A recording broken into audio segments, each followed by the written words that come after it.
I'm very surprised. These are questions submitted, are they, Lisa? Yes.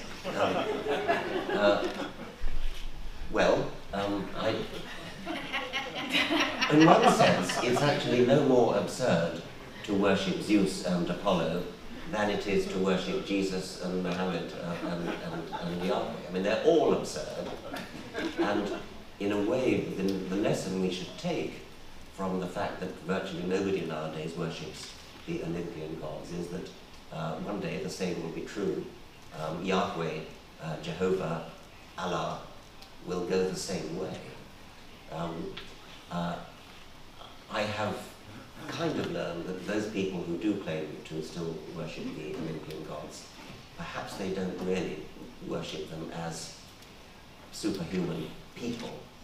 They might have turned their belief into a kind of, turned the ancient belief, which really was in supernatural beings, into a kind of symbolic version. And that's actually true also of many Christians. If you actually tackle some Christians, even some bishops, and ask them, do you really believe that Jesus walked on water or turned water into wine or was born of a virgin?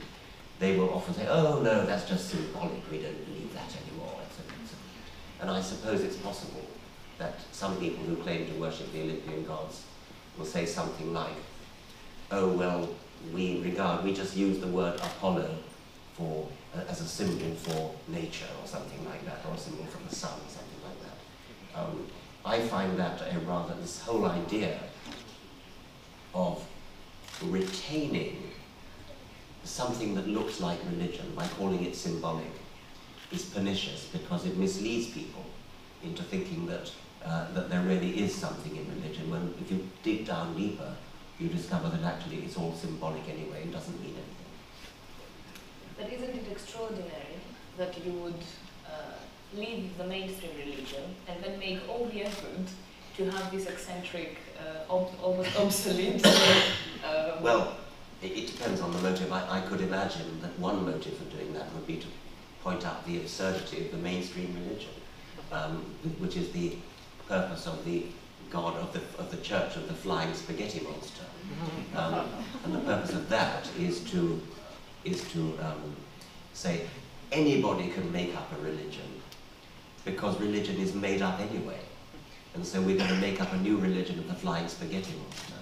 And another way to do that would be to say, well, we might as well worship Zeus and Apollo, we might as well worship Thor and Wotan, the Norse gods. If that was your motive, I would think it was rather a good motive, because you would be ridiculing the mainstream religion. And maybe some of them are doing that, I don't know. Given the rise of far